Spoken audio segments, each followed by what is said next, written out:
Selamat pagi teman-teman. Aloha.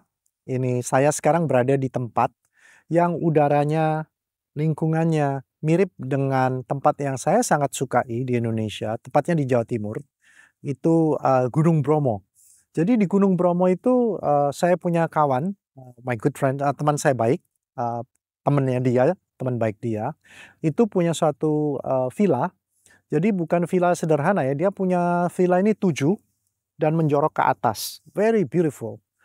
It's very hard to reach. Susah untuk dicari, tapi begitu sampai sana, wah luar biasa.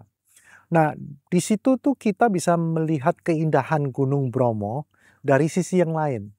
Satu, kita melihat sisi yang tidak dilihat oleh turis. Karena dia tempatnya agak tersembunyi, tapi dia mempunyai view yang bagus sekali. Menurut saya, kalau orang tidak hoki, nggak mungkin bisa dapat berkah tanah itu. Tanah itu mungkin kalau saya boleh bilang termasuk Seven Wonders of Indonesia, if I have the chance to call it that way ya. Karena menarik sekali. Satu, kedua, pada waktu kita rame-rame ke sana, si, pemilik rumah ini, eee, yang sebetulnya pengusaha sukses, sangat sukses, tapi hobinya masak. Jadi dia bilang sama saya, "Min, kamu mau makan apa di sini?" I was just joking, saya bercanda bilang sama dia, Eee, "Bisa buat pizza nggak?" "Bisa." Loh saya nggak lihat oven? "Oh tidak perlu, nggak perlu oven saya. Saya hanya butuh pan, dan kalau ada pan saya bisa buat." "How about Hawaiian pizza?" Hawaiian pizza itu, karena saya pernah tinggal di Hawaii ya, jadi, ada nanasnya. Dia bilang, "Bisa." "Bentar ya, saya telepon istri saya." Istrinya di town, di kota, kira-kira sejam di bawah ya. Telepon dia bilang, "Oke nanti malam, suruh supir bawa ke sini ya." Itu satu.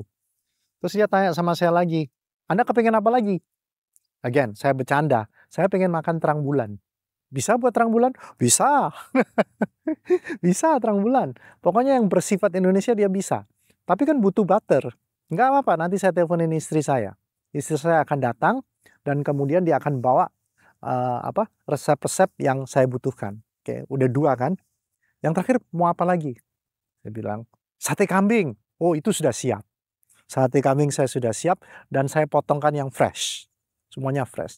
Nah waktu itu saya dengan teman-teman, SMA lagi ya mini reuni lah, mini reuni. Jadi cerita-cerita sama dia, ternyata saya terkejut bahwa orang ini ternyata bakatnya luar biasa. Dan kemudian setelah kita bercanda-bercanda, dari kita datang sampai kita tidur, dia tuh masak terus, bayangin. Masak terus, bukan nggak ada break-nya, ada, tapi memang karena hobinya masak, dia masak terus.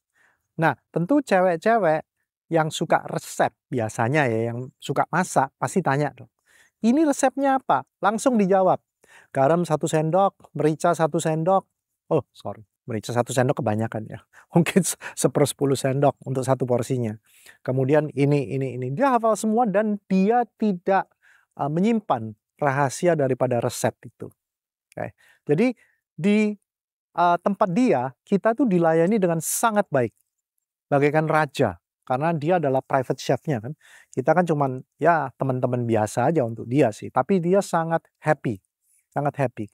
Nah, happiness ini menurut saya kok kayaknya makin lama makin sulit dicari ya.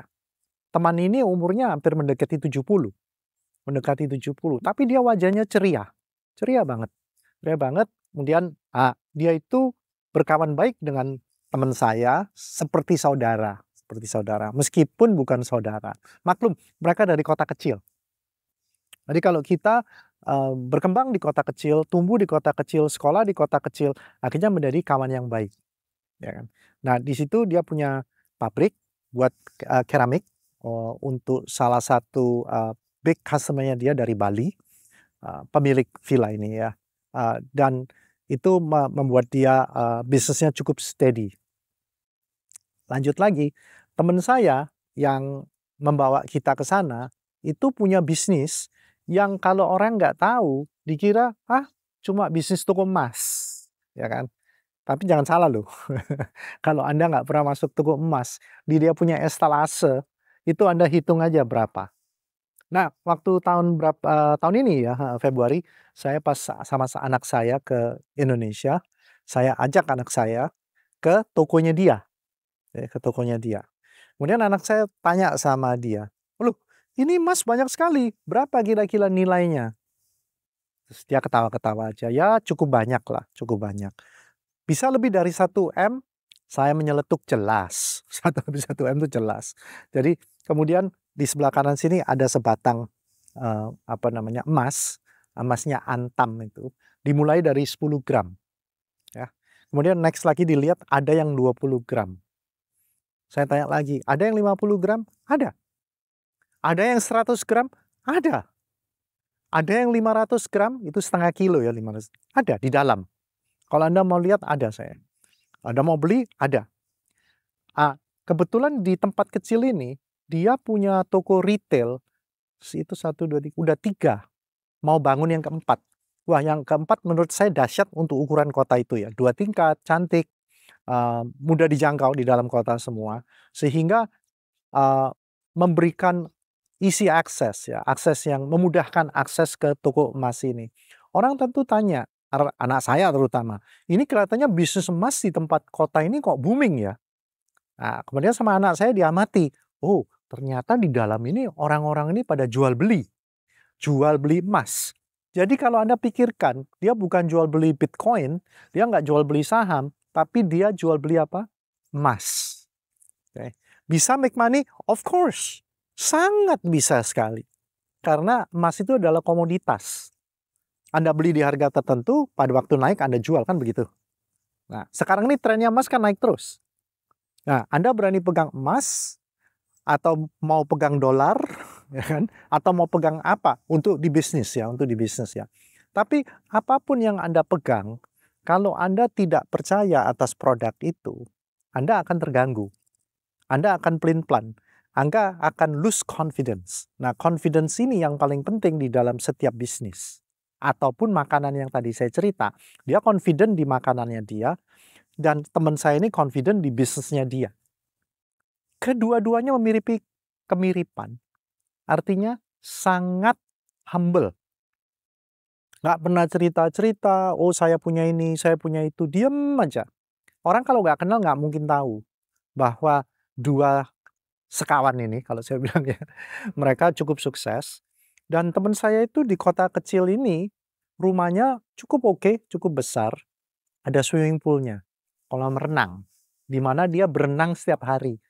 Kalau lihat ukuran Jakarta ya biasa, tapi ukuran lokal luar biasa. Karena di lokal siapa yang punya kolam renang besar seperti itu.